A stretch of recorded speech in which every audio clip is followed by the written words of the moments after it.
Hello, hello. Good evening, everyone. Thank you for joining us to the College of Education preview event. This is our graduate school open house.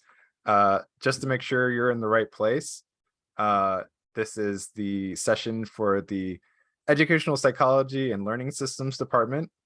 They are some of my favorite faculty, and I definitely have been saying that all week long to all the other sessions, but I just want to quickly introduce myself. My name is Josh Duke. I am the Assistant Director of Communications and Recruitment for the College of Education. I am going to hand it over to Alicia Roig here in a second, but first I just wanted to briefly talk about the event format and a little bit about FSU. So we will probably be doing a question and answer at the end if you have any questions, but feel free to also drop those questions in the chat during the presentation. The session tonight is going to be recorded for people who couldn't make it. So just try and keep that in mind. And if you wouldn't mind, it looks like everyone has their microphone muted. We're all Zoom pros at this point, right? But feel free to turn on your webcam if you want. No pressure otherwise though. So, but I'm sure since you're here, you're interested in Florida State University. I certainly hope so. And you've probably been following along as FSU has been rising in the rankings. We are currently ranked number 19 among all public colleges or among all public universities in America. As a college of education, we are also doing extremely well. We have a number of programs individually ranked, and you'll be hearing from some of those people representing those programs tonight. So I don't want to steal any of their thunder, but we're also the oldest college of education in the state of Florida, which is something that I don't think everyone knows. But the thing that you absolutely should know is that we also give out more scholarship support than any other college of education in the state of Florida. So we really like to brag about that, how we support our students and help them with funding, especially at the graduate level. So with all that being said, I am going to turn things over to Alicia and we're going to start our presentation. All right, everyone see everything okay? Yep. Welcome, everybody. And I just want to encourage you to pop your questions in the chat as we go along, because you're going to see our schedule here in a second. I don't know, it's our second or third slide. But we are going to be covering each of our programs. We have a bunch of different programs, like you can see here in our chart. But let me just introduce myself quickly. My name is Alicia Rohrig. I am the chair of the Department of Ed Psych and Learning Systems. I've been here since 2003, and I have only positive things to say about our program. I'm a little biased, but heck, I've stayed here 19 years. There must be something going right. But we've got fabulous faculty and amazing students across a huge range of areas. So you can see here we cover counseling and human systems, counseling psychology, educational psychology, measurement and stats, and instructional systems and learning technology. And then you can see down below how we have these different degree programs under each of these. So we're going to be covering each of these today, and I will let Josh flip over to, I think, which is our schedule. You can show our schedule real quick. So we're going to try to just cover some of the basics, answer some questions while you're here. And you'll see this is the order we're going to go in. So first, though, I want to talk a little bit about something near and dear to my heart.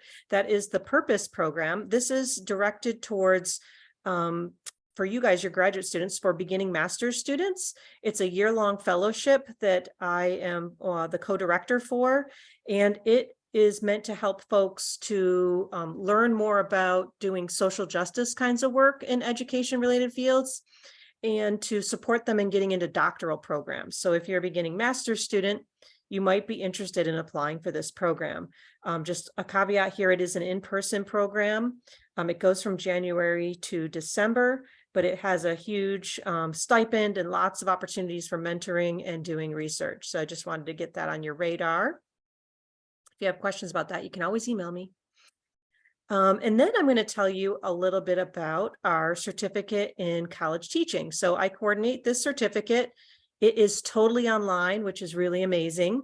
I actually teach the college teaching course, and I offer options for people to do it in person, face-to-face, or to do it live, but via Zoom, or to do it asynchronously if it conflicts with your work. But we have 4 classes that make up this program. You can do it as a enrolled student, or you can do it as a special student who is not enrolled in another program. These are our requirements for that program. Again, if folks have questions about this, I'm happy to answer them. And these are our faculty. What's really exciting in our program is that we are currently on the job search for a 4th faculty member. So hopefully if you're starting with us in the fall, you will get to meet a new faculty member. We are ranked in the top 25 of educational psychology degree programs nationally. We call ourselves a learning cognition program. You're going to hear from sports psych later, but they're also technically an ed psych degree. We overlap a lot in looking at different things about human performance and motivation. But our students come from lots of different backgrounds and majors. There's no requirement for a particular major to join our program at either the master's or the PhD level.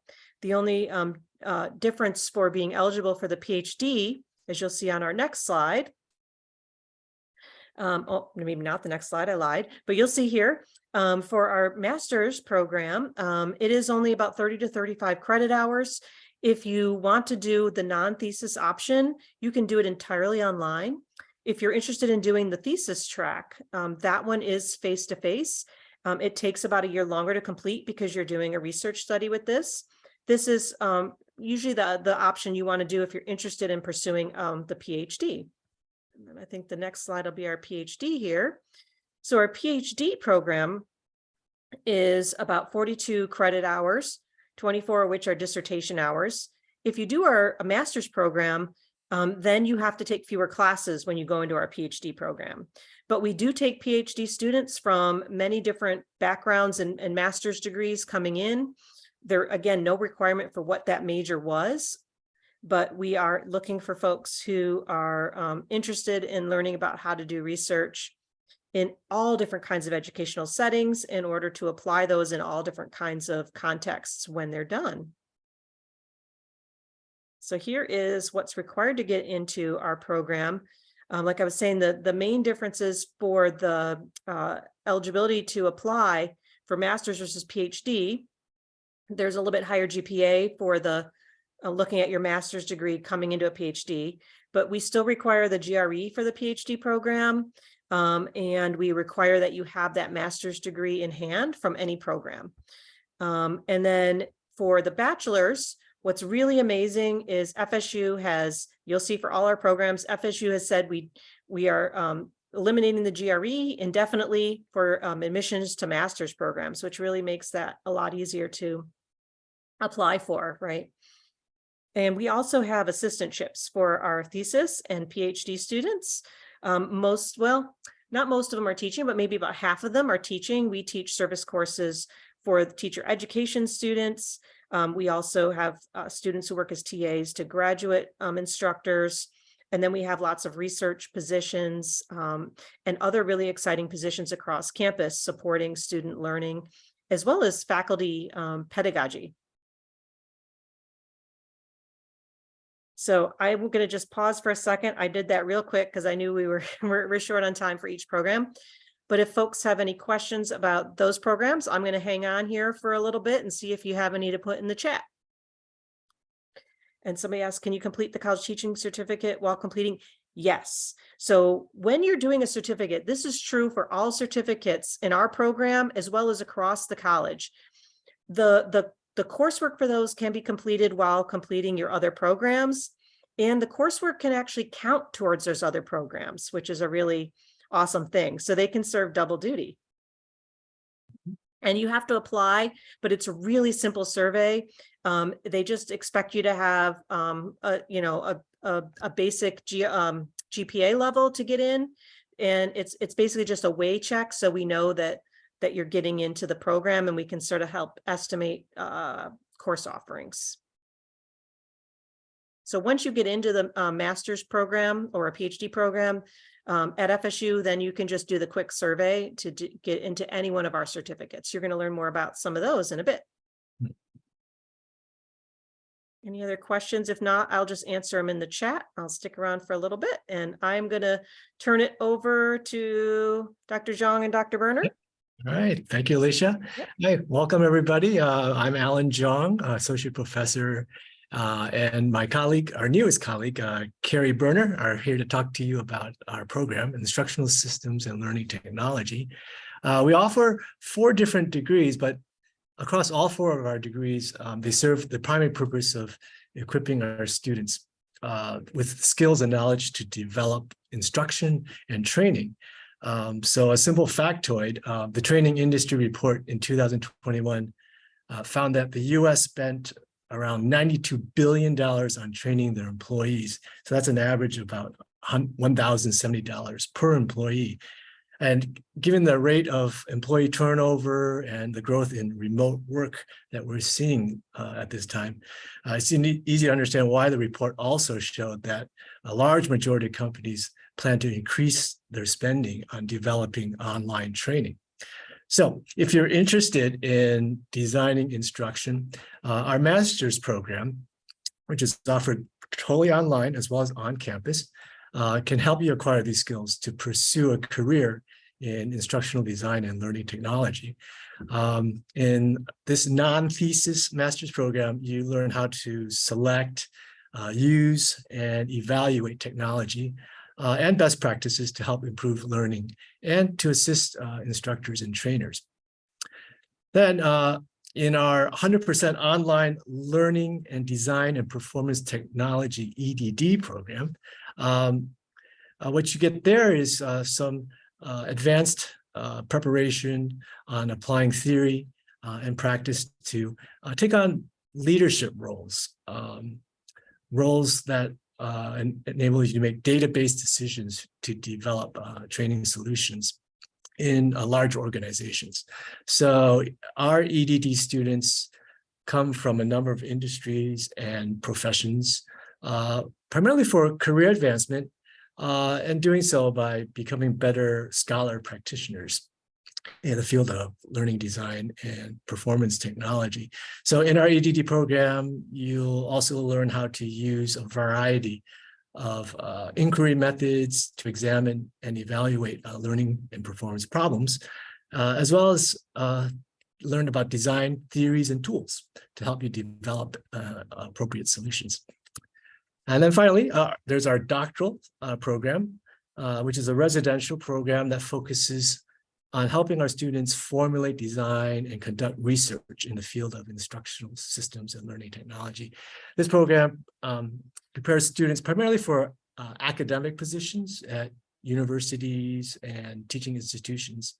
But like our EDD program, students learn how to use inquiry methods to evaluate and address learning and performance problems, and how to apply theory and tools to develop solutions. Yes, and then there are our graduate certificates. We have 3. The Instructional Design and Technology Certificate prepares our students with skills and knowledge to systematically design and develop instruction, just like our master's, but it's sort of, maybe I could call it a mini master's degree. Our second certificate is the Online Teaching and Learning Certificate, which focuses primarily on how to be an effective online instructor. And it's primarily geared toward those who are already teaching online or those who hope to teach online in the future. And then our third certificate is the Human Performance Technology Certificate. This one focuses on helping people improve worker performance in large organizations and develop training systems in ways that organizations are willing to and able to successfully adopt and implement. So on to slide 2. So if you would like to enroll in any one of these programs, here are our admission requirements. And if you take a minute to review some of the requirements, I just take a moment to note a few interesting bits of information. Our certificate program is open enrollment and is 100% online. So meaning that you can apply and start the certificate either in the fall, spring, or summer. You can apply 4 out of the 5 courses complete in the certificate toward a master's degree if you choose to continue on in the master's program. And then in the master's is also in open enrollment. And you can apply for online degree or on-campus degree. And one thing you'll like most about the face-to-face program is that we have a very, very high teacher-to-student ratio. Then on the other hand, in the online master's program, you'll find that the majority of the students in those classes are already working in the field of instructional design or doing some type of instructional design work. And so it provides a valuable networking and knowledge sharing opportunity. And then as for the EDD program, that is a more competitive program. We are now accepting applications for the fall, and we plan to admit roughly 18 to 20 students in the program in the coming year. And then as for the PhD, we are also, all our faculty are actively seeking new doctoral students. Again, at this time, it is open enrollment, so you can start fall, spring, or summer. And each year, we do offer our top applicant a scholarship that will help cover either the first or the first 2 years in the program. Okay, so on to slide 3. In our program, we have 8 faculty in all. All of us share overlapping research interests, and in many ways, the courses we teach reflect our research interests. So let me start by introducing 2 of our teaching faculty. Diana Brandon, she teaches our introduction to systematic design, instructional design development, trends and issues in the field of instructional design, and also inquiry, measurement, and for practitioners. And then Carrie Berner, who will speak momentarily.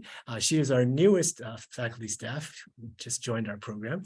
Her interests are also in systematic instructional design and development, online teaching and learning, social learning theories, and she is first author of our highly acclaimed learning theories textbook that we use in our course, as well as many other programs across the nation. She's also interested in ethics, privacy, and social justice, and faculty development in online learning.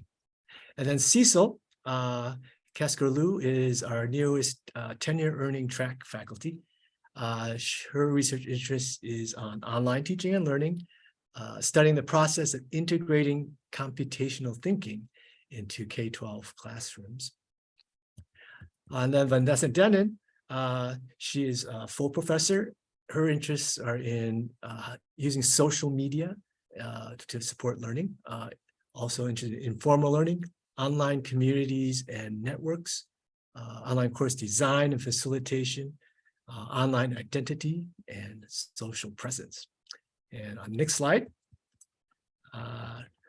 and there's me. My interest is primarily in learning analytics, and I develop tools to model the processes of critical thinking and problem solving in online discussions and also in computer-aided diagramming tools, with the ultimate goal to develop tools that can automatically diagnose and teach critical thinking and problem solving skills.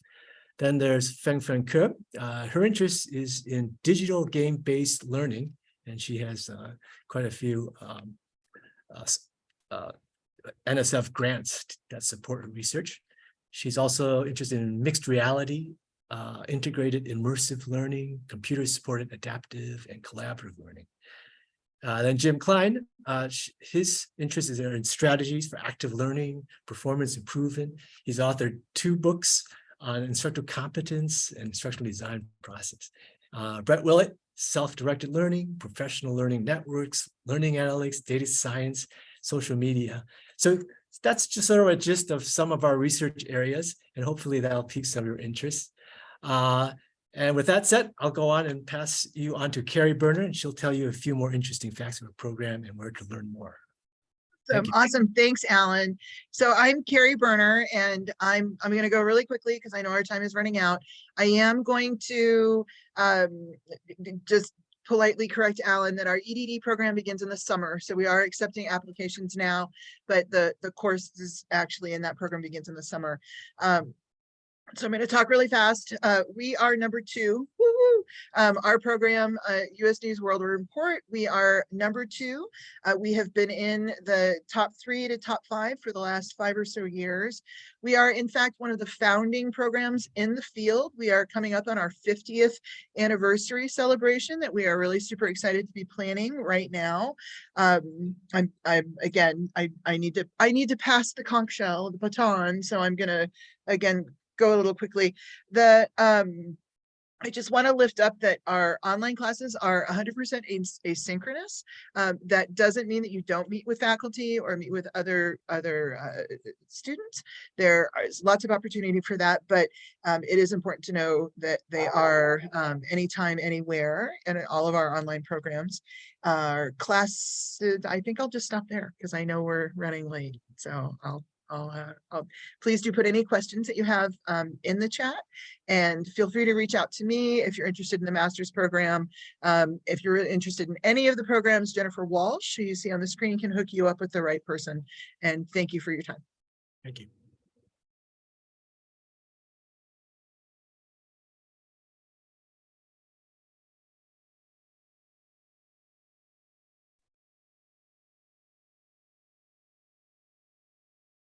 All right. I think we're on to the PhD Counseling and School Psychology program.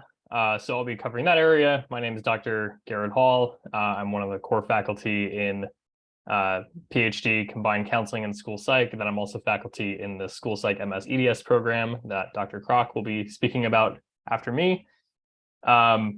So I'm just going to go over kind of some overview of our program, talk a little bit about admission requirements, and then talk about our core faculty.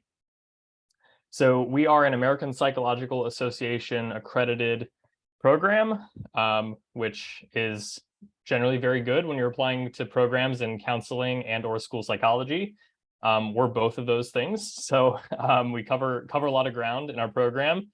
It takes 4 to 7 years, depending on where you're coming in. And you could be coming in with a prior graduate degree or a bachelor's degree, which I will speak more about on the next slide. So the program is 4 to 7 years of generally 4 to 6 years of classes. And then there is a 1-year pre-doctoral internship that you complete at the end. And that doctoral internship is coordinated through a process called the APIC match process. So it's a very similar to kind of matching with medical residencies, if anyone is familiar with that process in medical schools. And that is a requirement of our program to go through that match as well. So that's one of the end goals, along with completing a dissertation, because it is a PhD program. So we have a lot of different career opportunities, and being a combined program, these are kind of even broader. So we have students go on to be faculty in academia, in higher education settings, licensed psychologists in a variety of settings, private practice, counseling centers, veterans affairs. So a lot of different ways that you can use this degree. It's very flexible, and you get experiences in a lot of different settings. Because we are, again, combined program, we cover a lot of ground research-wise too. So some of our faculty focus on bullying, others focus on suicide prevention. We have faculty focusing on addiction and rehabilitation, racial discrimination and health, career development, and mathematics and academic learning. That's my personal area of interest. When students come into the program, there are assistantship, fellowship, and scholarship opportunities. Some of these are available through the department, the college, and other places around campus.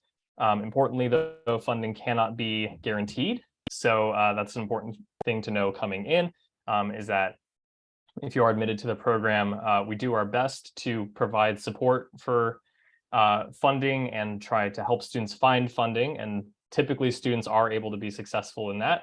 And as faculty, we get awarded grants and find other sources of funding as well. but an important kind of caveat to the program. In an applied psychology program like this, you engage in practicum opportunities, which are opportunities to provide psychological services under the supervision of a licensed psychologist. And that's all kind of leading up to that end of program internship that's a year long. So you do these kind of on a semester by semester basis throughout the program. And that starts in the program at different points depending on when you're entering. But we have on-site clinics such as ALEC and HSC, which are housed within the FSU College of Education. And those offer opportunities for therapeutic services to the community as well as assessment experiences. And we have off-site practicum experiences as well, such as at Florida A&M University through their developmental research school, providing counseling services to children and adolescents. And then we also have practicum experiences in FSU's Career Center. We have a strong focus on diversity and social justice in our program as well, in research and in training psychologists. We have many events throughout the program to give opportunities to talk about this and develop professional identity around diversity and equity and social justice. We have diversity town halls and diversity events every semester. So for some frequently asked questions about finding graduate programs, highly suggest going to apa.org. That is the American Psychological Association website, and they provide a lot more information about kind of what an APA accredited program looks like ours. And we admit about 12 students per year. So if you could go to the next slide, please. And I think we have a question in the chat as well. Oh, I didn't see that. Sorry. Give me a second to read that. It just popped up. You're good. Okay.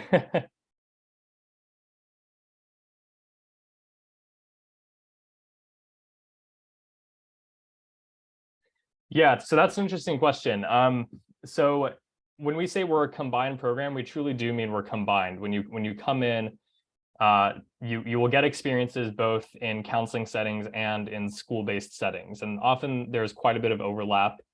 And we try to be as combined as we can, knowing that that can be kind of difficult, and there's limited time to get everything kind of packed into a PhD program when you are combined like this. So generally what happens is that a lot of the experiences of being in counseling or therapeutic settings versus like K-12 settings is going to come through your practicum experiences. So if you're more interested in K-12 settings, you might opt to take experiences that are in school settings as opposed to community mental health. The classes that you take are pretty uniform, regardless of whether you tend to focus more on counseling or school psychology. And then also your research experiences with your advisor will also shape a lot of your interests in the program, both practice-wise and research-wise. So like for me, my advisees are focusing a lot on academic development because I'm trained as a school psychologist, and that's kind of my orientation to it. But if you work with Dr. Osborne or Dr. Marks, they're more focused on counseling services and career development. So if you're interested solely in school psychology and just want to go practice in schools, then the master's program in school psychology that Dr. Kroc will talk about after me might be a better fit. But if you want to go do research, then the PhD is definitely the route to go. So as far as admission requirements, we have a bachelor's degree requirement. So you need to have a 3.0 GPA or higher in your bachelor's degree, or you can come in with a graduate degree with at least a 3.5 GPA. So we have students coming in with either a bachelor's or a master's. The sequence of courses you take differs a little bit. The program might go a little faster if you're coming in with a prior graduate degree, depending on what classes you may be able to qualify out of, depending on the prior degree. We do require the GRE, so you need a 150 or above on verbal, and a 148 or above on quantitative, and then also a 4.0 above on analytical. We require personal statements, transcripts, letters of recommendation, and then resume/curriculum vitae. And the personal statement details about that can be found a little bit more on our website. So we've got 8 core faculty, 6 of which are primary research faculty, and then it's kind of also divided up between who's more counseling focused versus school focused.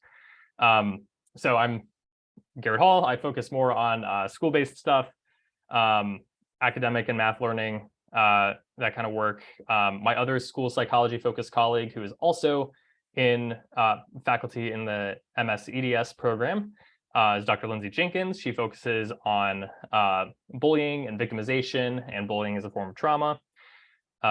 Going back over to the counseling faculty, highlighted in blue, Dr. Deborah Ebner is our Director of Clinical Training. So she coordinates practicum experiences and also does research in disability and chronic illness. Dr. Osborne is our co-director of training, and she focuses on the kind of academic aspects of our program and training. She does research in career development. Dr. Laura Reed Marks is also counseling focused faculty. She does work in discrimination among minoritized individuals. And Dr. Martin Swanborough Becker, he is also counseling faculty and does research in coping and suicide prevention. And then we also have clinical faculty. Dr. Casey Dozier works with the Career Center and oversees practicum experiences happening in the Career Center and conducts research in that area. And then Dr. Taylor Thompson is the director of the Adult Learning and Evaluation Clinic, which is called ALEC, which is one of our in-house clinics.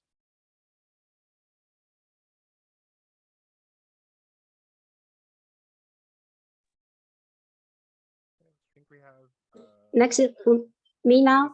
Yep. Hi. Go ahead. Okay. I thought it's another area. Hi, this is Yangyun Yang. I'm the coordinator of the Management and Statistics program. Our program offers master and PhD degrees. We offer the master degree both on campus and online. In addition, we have the certificate program.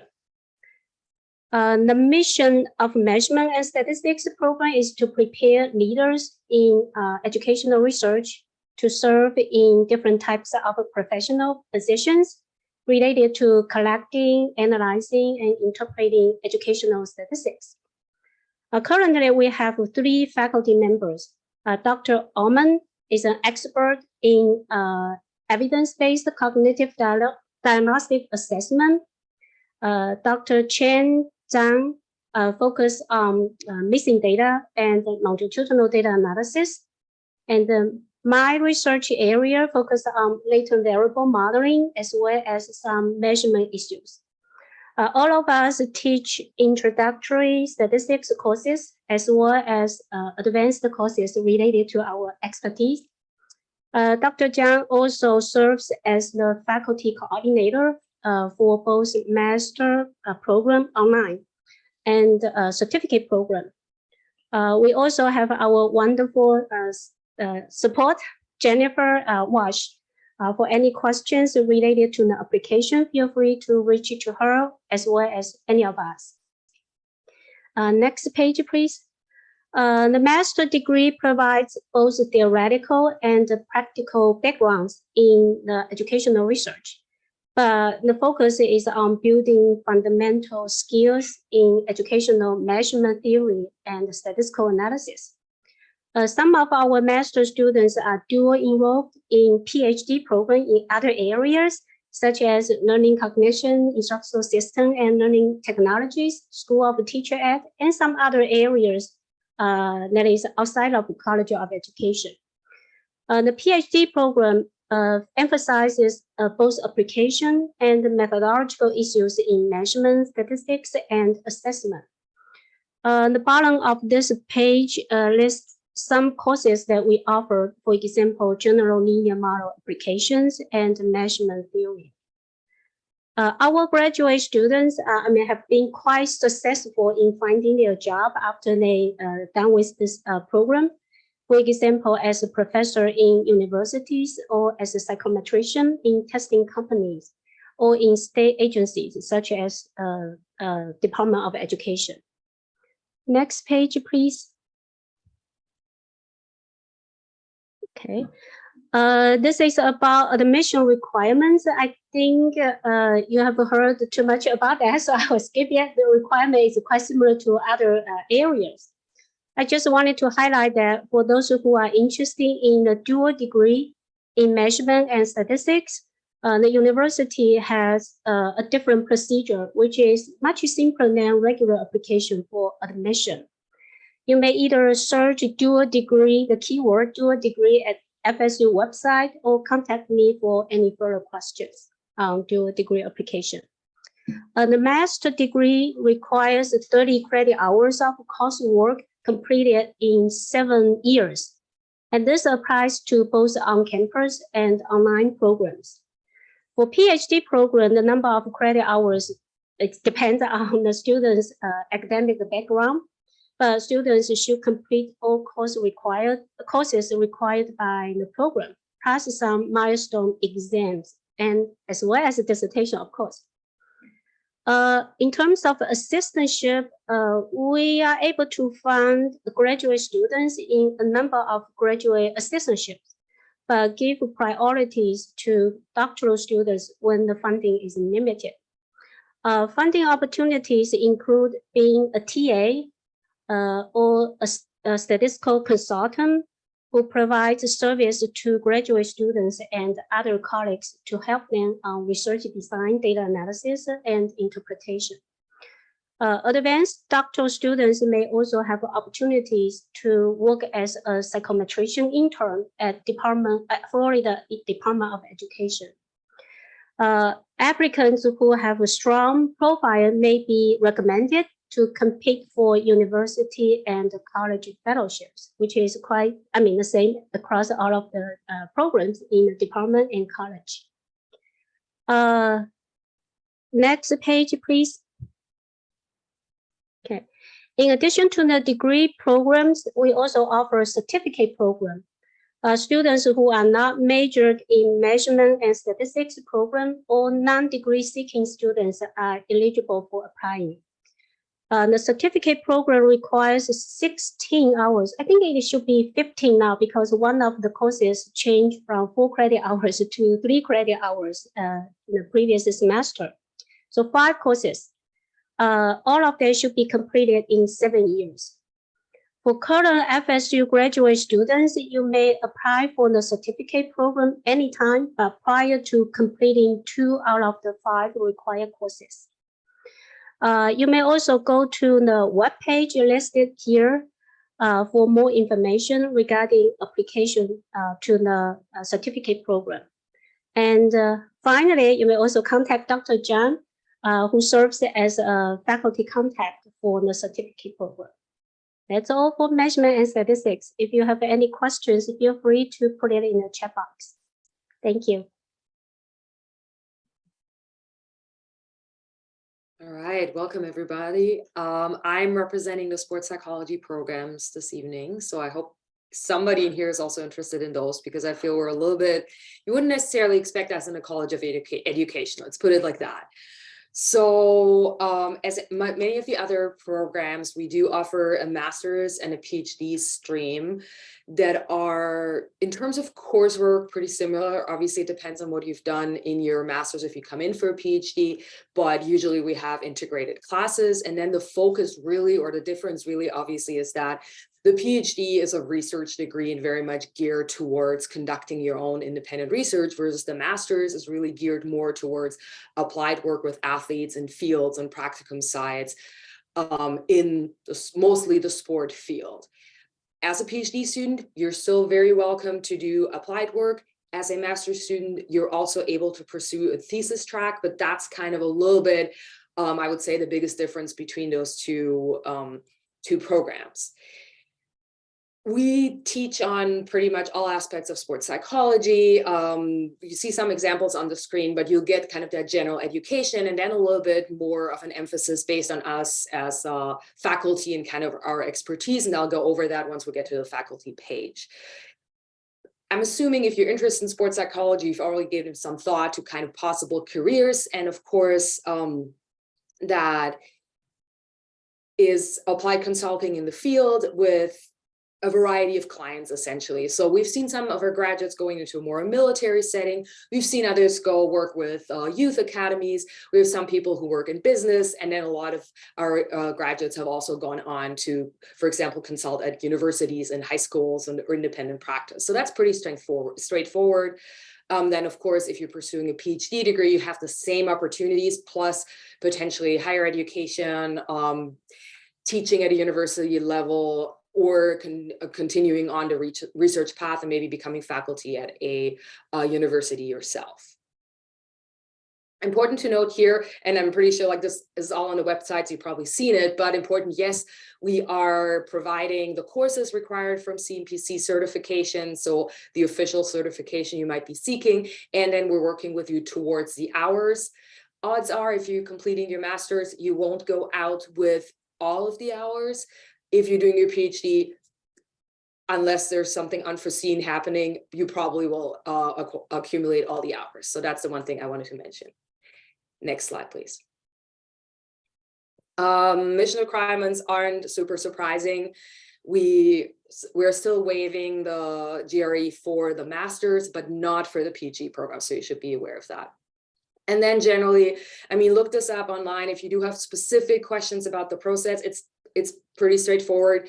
Our contact person is, as you can see here, Dr. Brian Foster. He really knows everything about the master's program and also coordinates it. So he's also highly involved in the selection process. So he'd be your #1 contact. Should you be applying for a PhD program, we do have some requirements, but here it is really closely tied to us as faculty members whom we're selecting. So I would recommend trying to think about whom you would want to work with as a faculty member and then reach out to those individuals specifically. Next slide. Thank you. So this is us. We're 4 faculty in total, and I already talked about Brian Foster, so now you can see a face to the name, and he, as I said, is the coordinator of our master's program, also the coordinator of our applied work, so he has a strong applied background himself, and he's still conducting active research, but as I said, his primary interest is at this point the teaching and the applied work. He teaches, for example, on sports psychology of injury. He teaches on ethical considerations in consulting, and he also teaches on diversity and culture aspects of applied sports consulting. Then we do have Dr. David Eccles over on your left. He is our motor learning and control person. He has a lot of background in that area of developing expertise and is teaching on those subjects as well, human performance, group dynamics, and his active research is focused very much on the idea of rest and recovery and how we can ensure that, for example, coaches can get sufficient rest.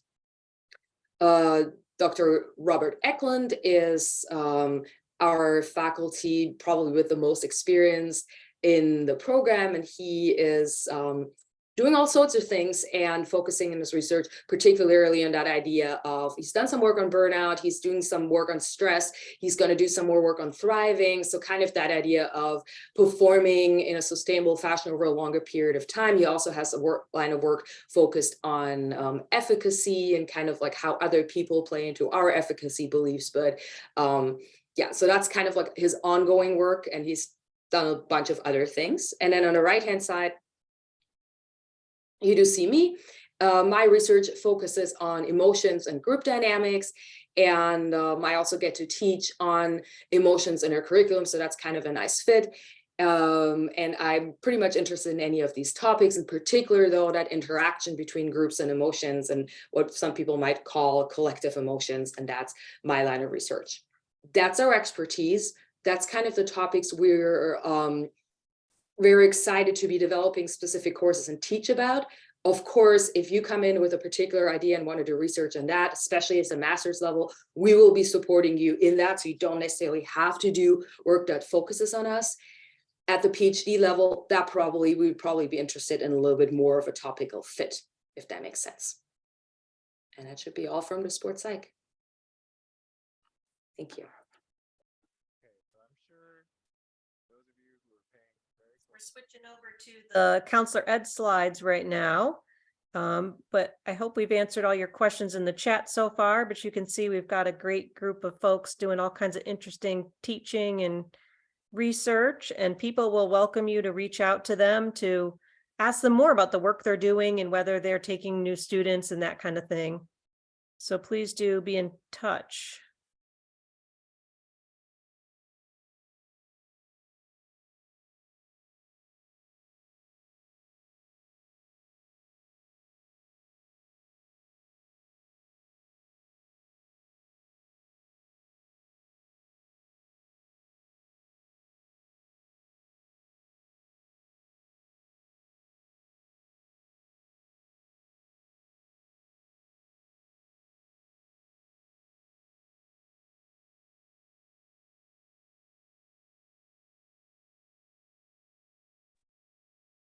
Good evening, everyone.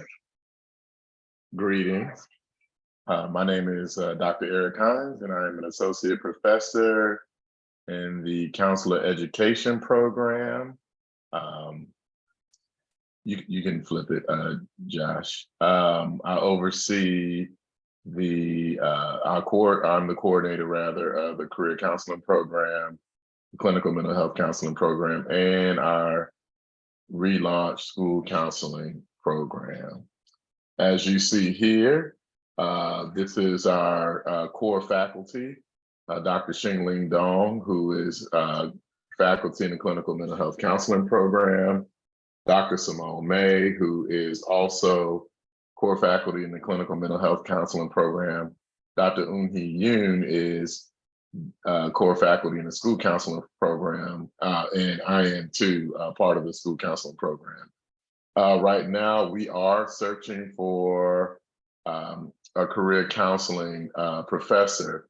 So if you are to join us in the fall, hopefully you will be able to meet our new faculty member.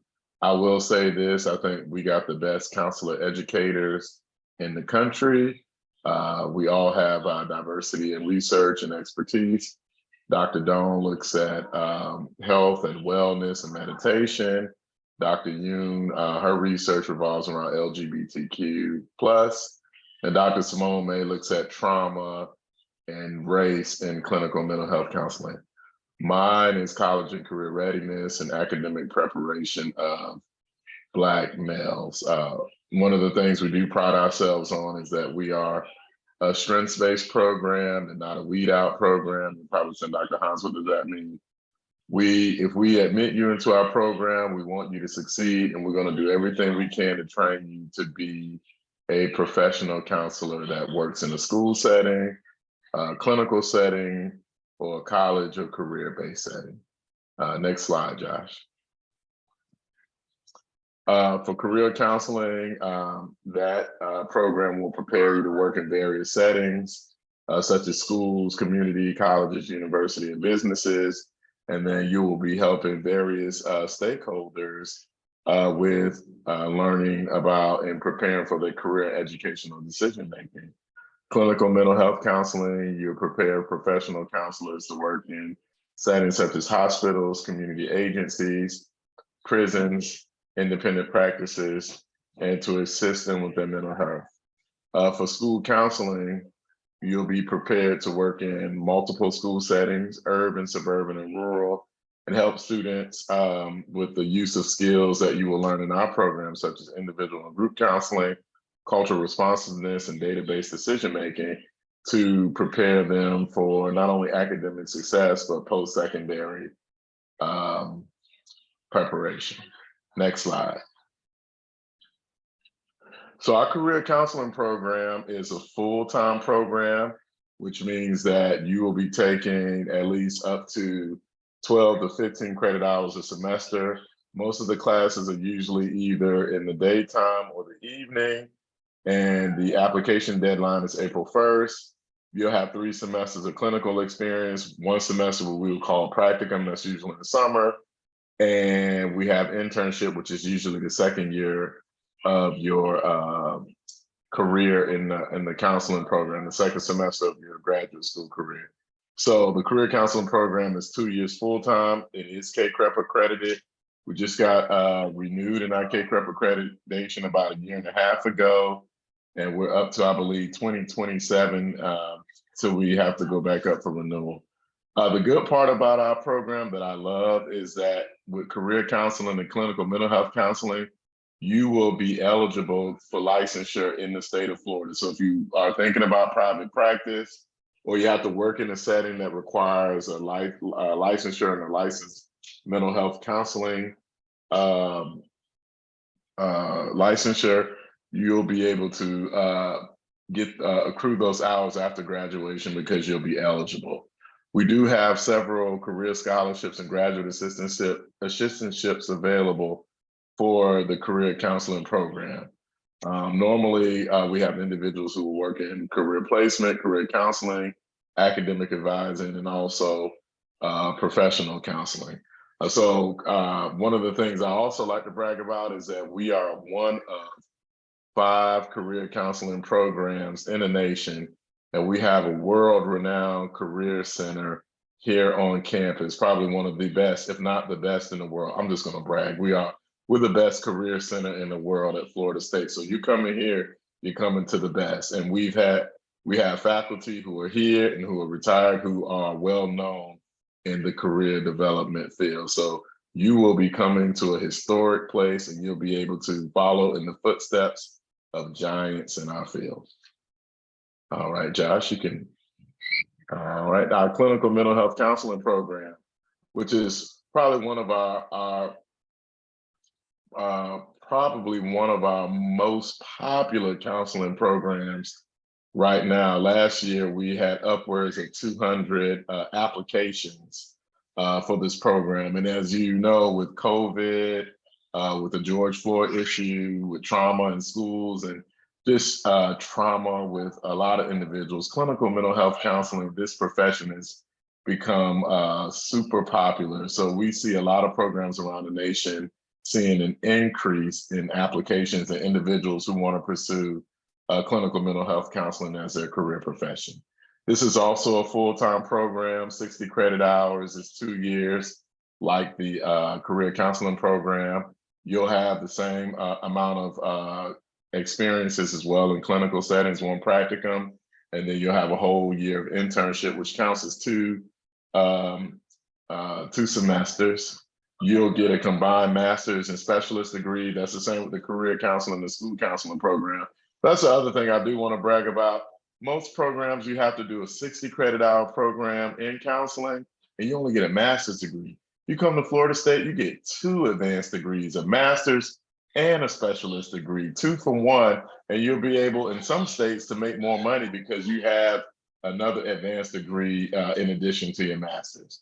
You're also prepared for state licensure, and you're able to work in a variety of centers, from schools, university counseling centers, prisons, as I said earlier, private practice. We've seen a uptick in individuals who are starting their private practice. And in fact, I've been talking to some of my colleagues in the field. They've been seeing an uptick in their clientele that they cannot even take more clients, and they're looking for more clinical mental health counselors to work in either their practice, either their clinical settings, or in their counseling centers. So this is a profession that is going to continue to increase in demand from both clients and from both individuals who want to pursue this profession. Next slide, Josh. I see the questions coming in. I'm going to get to them just a second. School counseling is a 60 credit hour program. I think I saw one question about all the programs being fully online. No, the only program that is fully online is the school counseling program. The career counseling program and the clinical mental health counseling program are in-person, main campus Tallahassee programs, which means that you're actually coming to class in the Stone building, or, excuse me, or you may be taking classes in the career center. So they are fully in-class, didactic, in-person programs. Yes, I agree with Josh. Florida State is probably one of the most beautiful, I won't say one, but the most beautiful campus. I'm an alumni of Florida State as well, so I have to brag a little bit. So our school counseling program is actually fully online. It is actually 3 years, and it's for part-time individuals. You get a combined master's and specialist degree. You also do a practicum and an internship that is over 3 semesters. It is a state of Florida approved program. We are working towards getting CACREP accreditation, like we have with our clinical mental health counseling program and our career counseling program. All CACREP really means is that we are abiding by these national rigorous standards that ensure that you're taking courses that are taught not only by the best of the best in the profession, but also making sure that you're learning the skill set, the knowledge, and you'll have the tools you need to be a great professional school counselors.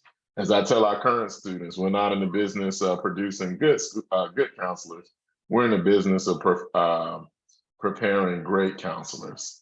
And then we do have career opportunities in our state and abroad as well for school counselors, given, as I said earlier, with post-COVID, kind of the racial trauma issues, as you all have been seeing, some of the mass shootings that may happen or events in schools that are happening, kids who are dealing with learning loss, kids who are also homeless.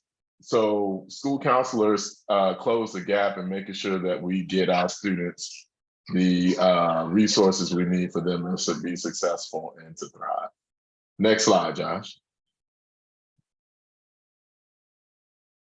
All right, our admissions requirement, you have to have a bachelor's degree and have at least a 3.0. The GRE is waived, as Dr. Rorick said earlier, which I believe is a phenomenal thing.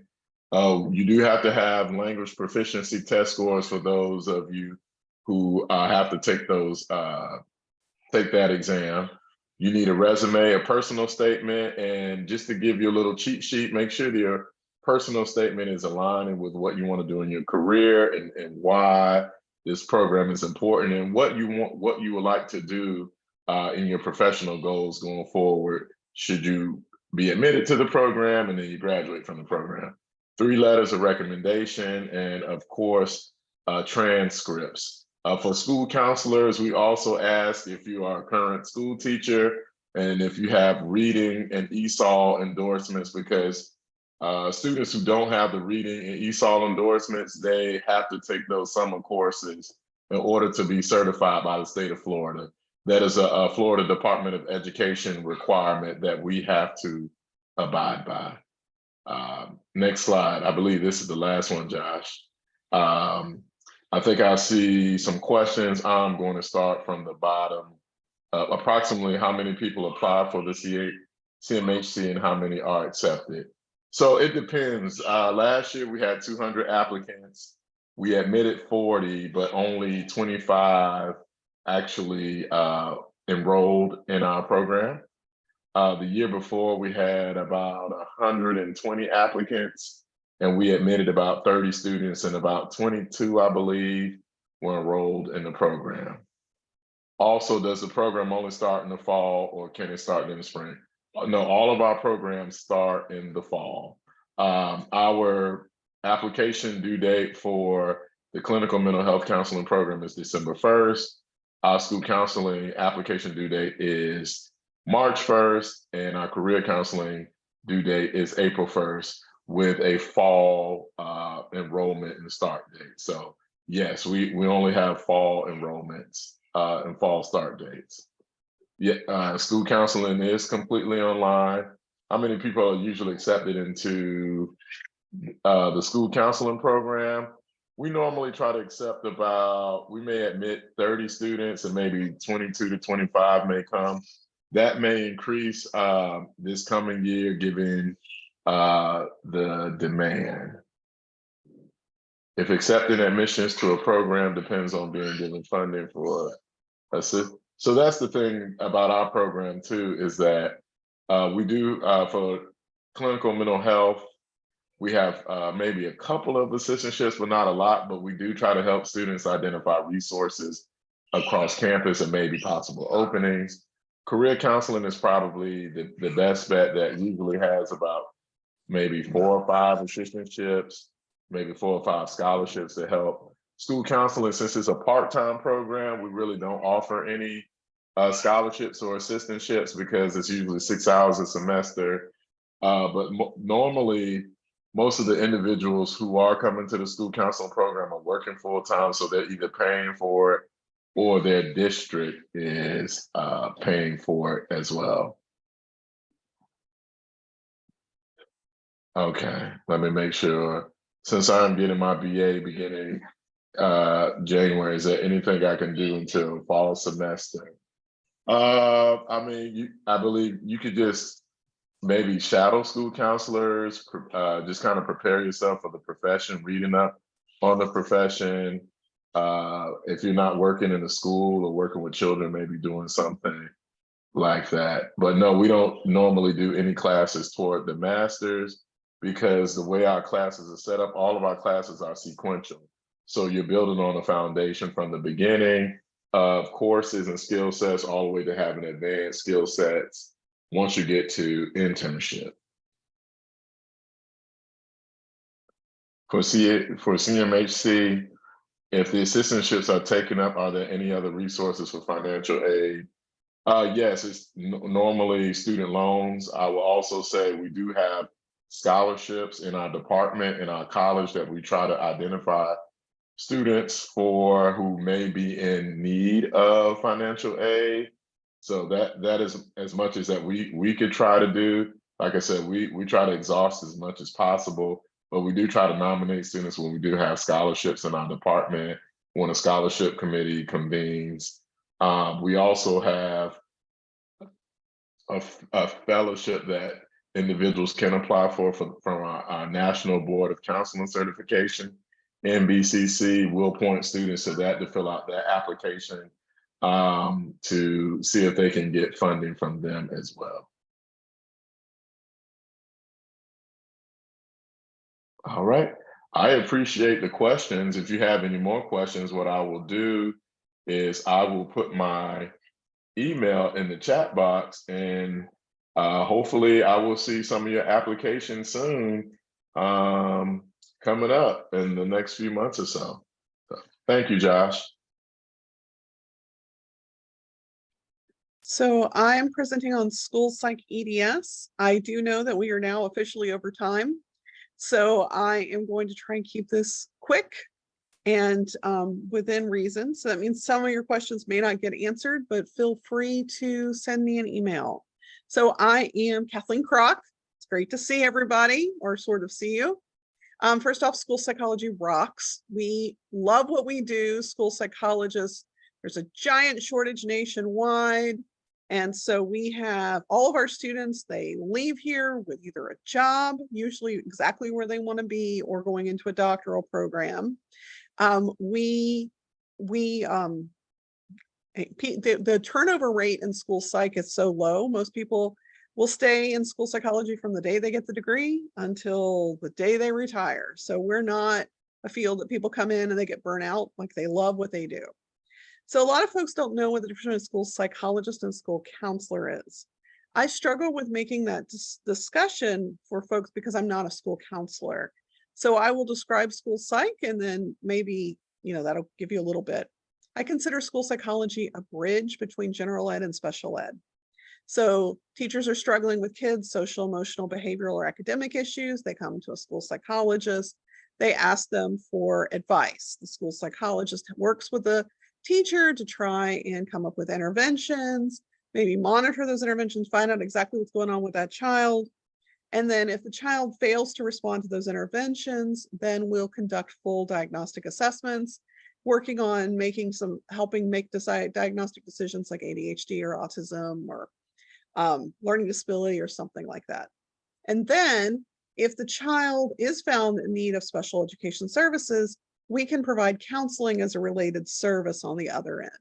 In addition, we provide systems-wide, help and training. So things like crisis management teams, threat assessment, mental health first aid, all that kind of stuff. And so a big part of what we do is that we work more behind the scenes with kids that you may not work with or see unless you have a child with a specialized need. All right, so you could go ahead and turn it, please, Josh. We are a 73 credit hour program. It is a 3-year program. In essence, our first year is mostly coursework. Our second year is half coursework and half practicum, where you'll be out in the schools and doing consultation, assessment, and counseling work. And your third year is an internship. Usually our interns are paid. Pay is usually between $20,000 and $40,000 a year for internship. Historically, that internship year as well, your tuition and fees are waived because we are a shortage area. For the first and second years, most of our second years get funded through some sort of graduate assistantship, and usually maybe 1 or 2 of our first years. We matriculate 12 students a year, and that's it. So we do get a lot of applicants to this program because, again, school psychologists rock, we're the best. And so folks really like what we're doing. And so we are a NASP accredited program, National Association of School Psychologists. If you don't choose to come to our school psych program, do make sure that your school psychology program you attend is NASP accredited if possible. The website for NASP really goes into a lot more detail about what a school psychologist is, how amazing we are, as well as describing any programs that are available. All right, Josh? We do take bachelor's. One of the questions I saw earlier had to do with the kind of bachelor's we take. If you look on our website, there is a program handbook, and the program handbook will provide the rubric we use to determine who we accept into, or who at least who we invite to interview with. You know, your undergraduate degree matters. What really matters to us is we want to see that you have some background in providing some sort of psychological something, either being part of a research team, having taken psych courses, maybe doing volunteer work for a hotline or something like that. We also want to see that you've worked with kids. So those two things are really important. I mean, even if it's just babysitting, make sure that you emphasize any work you've done with kids. But the one of the biggest things that we really want to see is that you know what a school psychologist is.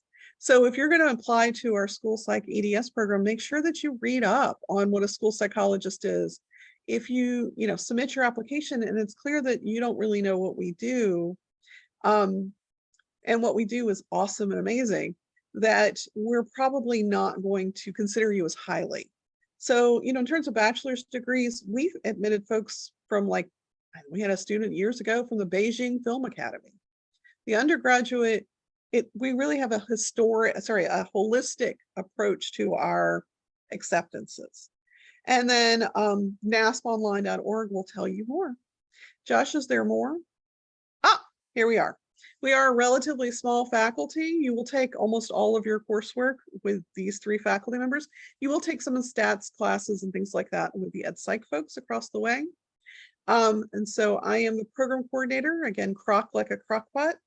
And so you can feel free to send me any questions you might have.